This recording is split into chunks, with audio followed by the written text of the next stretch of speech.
of Truth for Life, heard daily and weekends on Bible School Radio, 91.3 KDKR, Decatur, Dallas, Fort Worth, and on 91.3 KYJC Commerce. Portions of KDKR's daily programming do not necessarily reflect the views of the management or staff. Prudent Money with Bob Brooks is sponsored by the Prudent Money Foundation on 91.3. Well, how do you cultivate a workplace of enthusiasm and energy? Today we're going to take a look. Stay tuned for Prudent Money.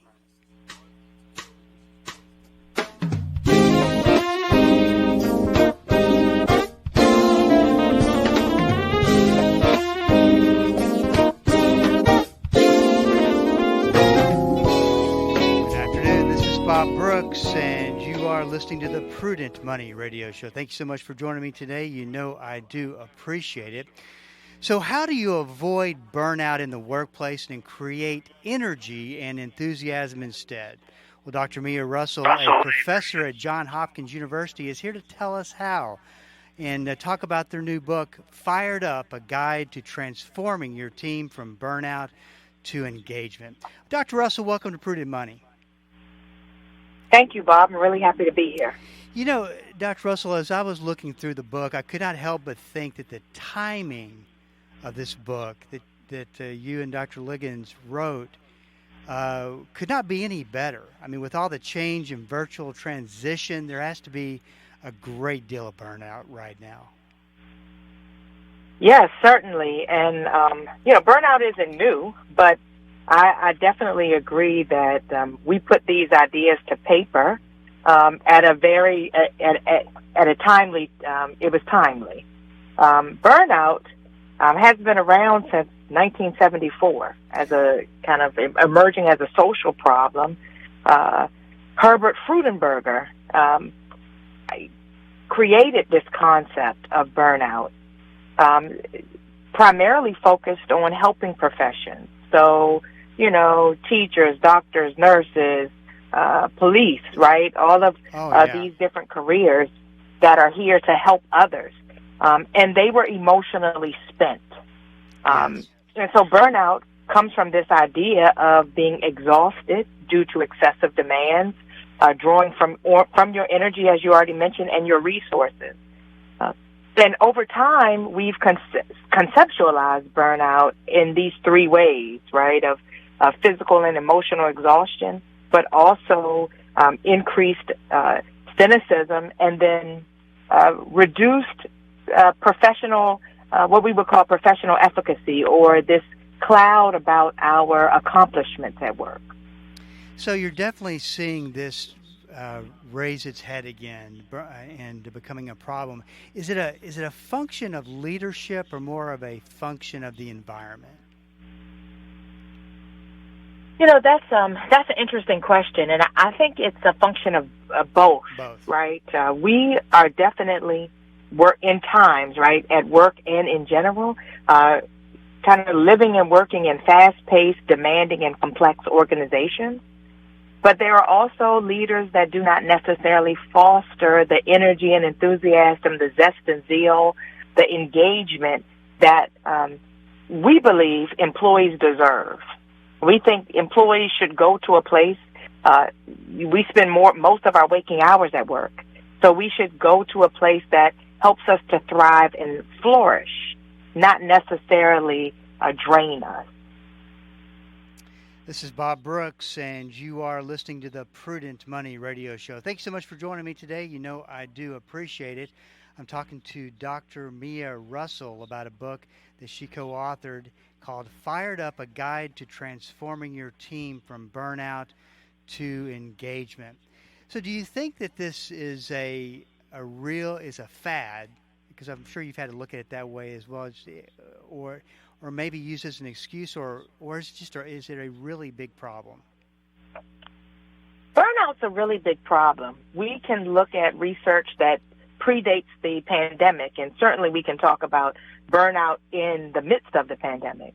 But no one's immune from burnout, and we talk about this in our book. Burnout is seen globally, right? Every country, all different types of fields and disciplines, professions. There are certain industries that may have a higher prevalence of burnout, We already talked about the helping professions, but also, construction, a lot of our food services and hospitality. There are certain areas and careers or industries where burnout is more prevalent, but burnout, no one's immune from burnout, and it can happen to anyone. In fact, the World Health Organization, who also in 2019 characterized burnout as an organizational phenomenon, right? They added that they included that in 2019. They also say that nearly 1 in 4 adults globally will be affected by burnout at one time or another throughout their lives. So burnout is huge. So you talk a little bit about in the book quiet quitting. Talk about that and how it relates to burnout. Sure. So quiet quitting, which I'm kind of tickled by, right? I get this is a phenomenon that was born on TikTok, right? But it got everyone talking about it. Always comes back to TikTok. Yes, this goes back to TikTok, which is amazing. It is. But quiet quitting is this idea that people are doing what they're just doing the bare minimum, right? Or they're meeting expectations, but not going above and beyond. We have created a culture where people aren't really doing enough, I use air quotes for enough, if they are not going over or above and beyond. I think that this kind of these feelings, especially during the pandemic and this return to office situation that we have now, and many employers want to get people back in the office, people are trying to figure out what kind of relationship they want with work, if they're in the right roles. So I don't know if quiet quitting is a good thing or a bad thing. Again, it goes back to TikTok. I'm not sure how much we should even think about it.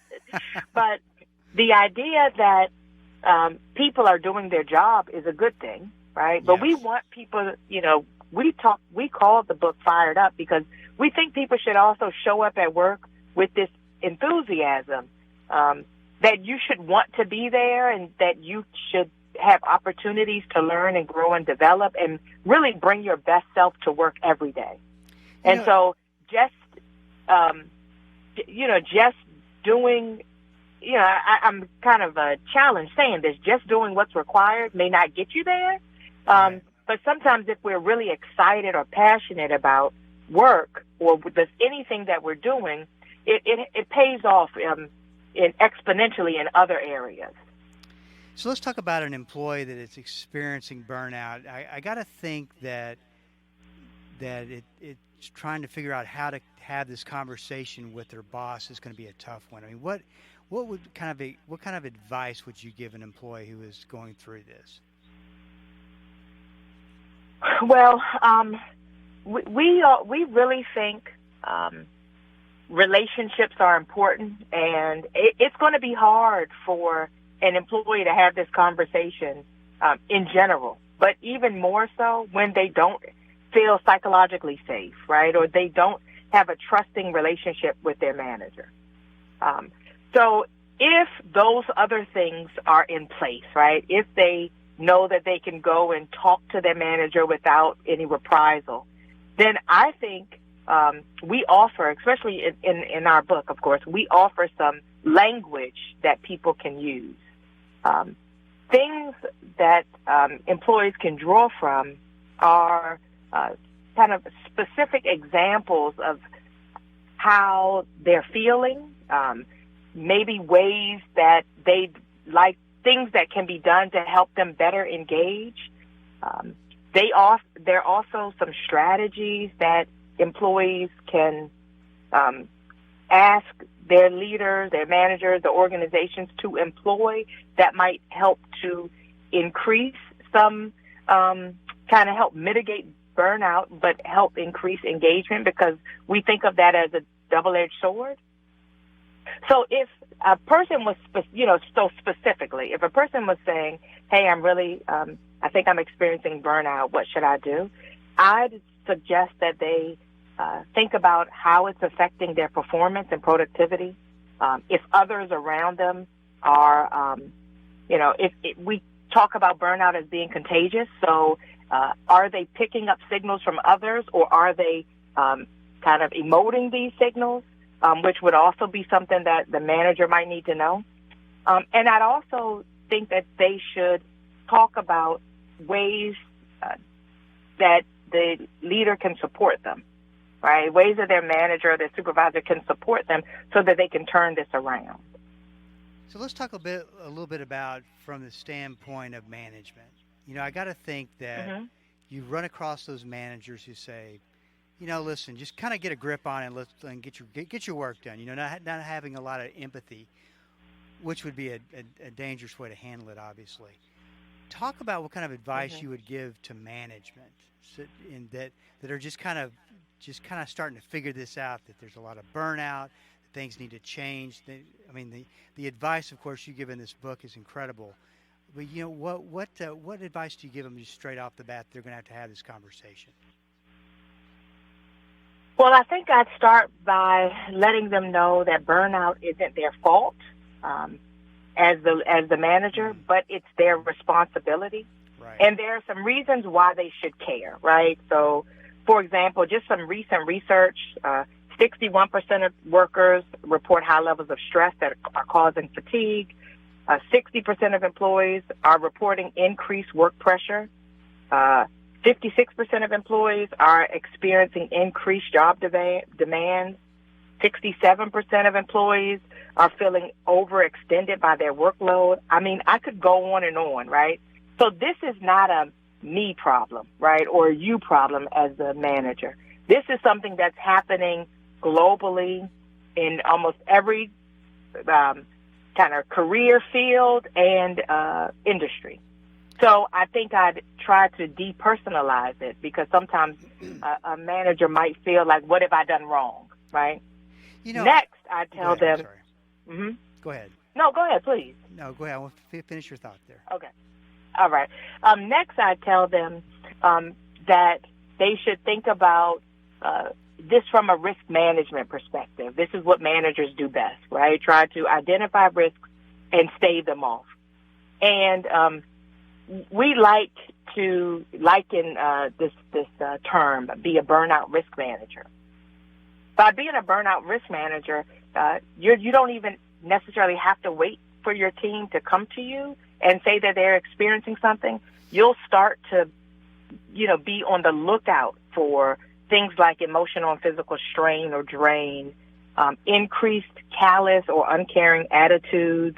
Perhaps there's an employee that is not as involved or speaking up as much as they once had. Perhaps they're becoming more, late or not as productive or performing as timely as they once were. Or they might even feel demonstrate these feelings of lack of confidence or competence. When you see those types of things, you should really take a step back and think about the job and organization fit. For example, can you change anything in the physical environment or anything about the job specifically that might help this employee? Are the right people assigned to the right tasks? It is often helpful. We don't really think about it this way, but it's often helpful to make small tweaks in job descriptions and job roles to leverage employee strengths rather than, to leverage employee strengths. And you might also think about the person. We offer this framework, organization, job-related, and personal, OJP framework, where we also think about when you want to establish better relationships with the person, right? And so that goes back to a trust-based relationship where people feel psychologically safe. I got to think, and this has just kind of been a phenomenon, watching everything transition and change from everybody at the workplace to this hybrid model. In fact, I love your thoughts on this, because I'm still surprised to this day that this happened so quickly, and now it's just a way of life. But talk about how that's really added to the burnout problem.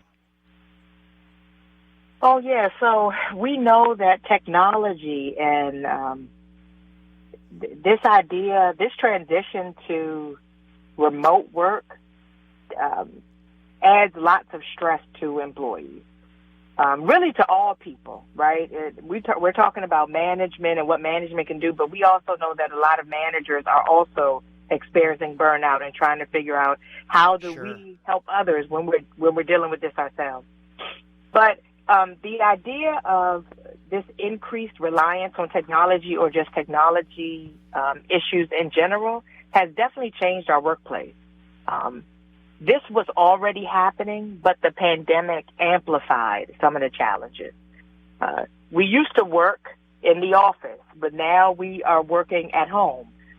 You stop you may take breaks throughout the day, but you remember something late in the evening and you just get back on the computer. It's kind of added to this overwork culture, which we definitely have in the U.S. We know that excessive use of technology has a downside. We saw early in the pandemic that Stanford had a Zoom exhaustion and fatigue scale where they were measuring the impact of Zoom use and video call use on people, and even having your camera on, looking at yourself, was increasing stress levels. Interesting. So, yeah, it's like our virtual work has added to our stress, right? It just has added to this overwork culture. It hasn't been, cell phones and work computers aren't new, but now we have blurred the lines between home and work even more. Well, what's interesting, too, is that the bringing on the whole virtual setup, I mean, there's some people that love it from the standpoint of, I don't really want to be around anybody. I don't really want to have face-to-face conversations.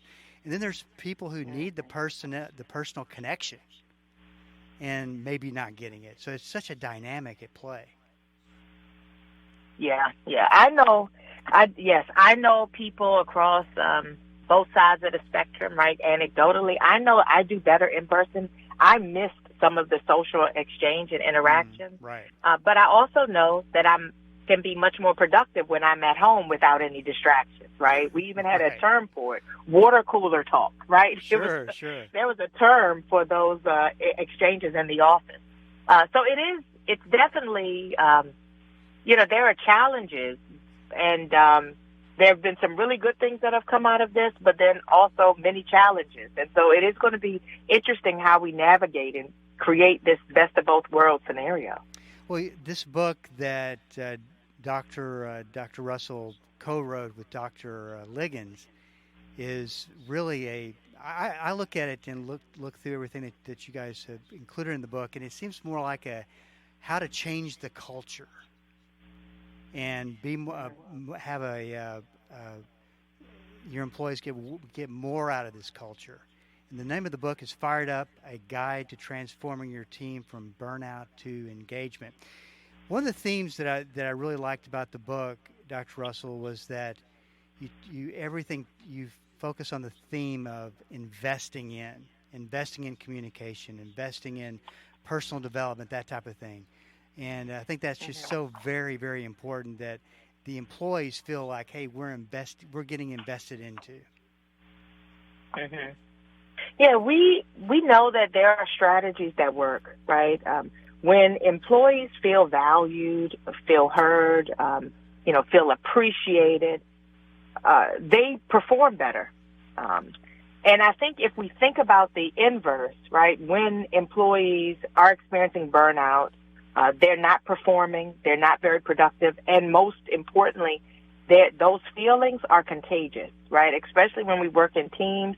When people are apathetic, that can unfortunately bleed around the entire organization and certainly the team. So when managers and leaders invest in high-quality relationships, investing in a personal relationship and personal development, those are two. They help to establish this unspokenness of I care, right? I want to know that you're doing well. I want to know that we want you here. You're an important part of our team. We want to provide, in investing in personal development, for example, we want to provide opportunities for your growth and development here within the company, here within the role, and sometimes just in general in career advancements, even if you leave. We also want to invest in processes that help you do your job better. Sure. No one wants to be in an organization where there are a bunch of kind of cogs in the process, and it's an uphill battle every time they're trying to get their job done. We also talk about investing in flexibility to the point of return to office or how we navigate hybrid work. It's really important that managers provide autonomy and flexibility. Autonomy is key to help, really to helping fight against burnout. When employees have, a say in how they do their work, how they balance it, they feel they can take better ownership. Sure. We also suggested investing in communication and recognition, as well as community. And we talk about community in two ways. One, in relationships, but also thinking about the broader community where you live and work, like volunteerism activities. These are also ways when employees kind of volunteer to help others in a communal way. It also helps to bring them together. So there are lots of strategies that organizations and managers can try that actually work, that we know are proven to work. Once again, the name of the book is Fired Up, A Guide to Transforming Your Team from Burnout to Engagement. Dr. Russell, congratulations on your book, and thanks for coming on the program. Thank you so much. This is Bob Brooks, and you are listening to the Prudent Money Radio Show. Hey, I want to make sure that you know about the 5 questions that could save your retirement webinar, which is tomorrow. Boy, Wednesday came up fast. It seems like it was last week we were talking about this, and it's tomorrow, Wednesday and Friday at noon. And I'm going to talk about I get this question all the time. What should I be asking? What should I be looking at? There's just so many dynamics going on. I mean, 2022 has been a horrible year for investments, not only stocks, but bonds as well. So there's 5 separate questions I'm going to be talking about, covering everything from inflation to bear markets, which you really need to know what history says about where we're going, very important aspect of it. And what do I do now? How do I handle inflation? What steps do I take? And how much risk should I take? What about my 401k plan? We're going to cover it all and talk about everything that you need to know. So once again, to sign up for the webinar either day, Wednesday, tomorrow, or Friday, you go to prudentmoney.com, and it'll be obvious where you go to sign up. Just sign up, and we'll send you a link, and then we'll be doing the webinar tomorrow, Wednesday, and Friday. And I think it'll be a great investment of time on your part. And if you got any questions about the webinar and what we're going to be talking about, you can always go to the website at www.prudentmoney.com and send it in to the Ask Bob section. Well, if you got a question for me, please go to the website and send it in, because we are all out of time. Till we do meet again next time, keep the faith and have a great rest of the day.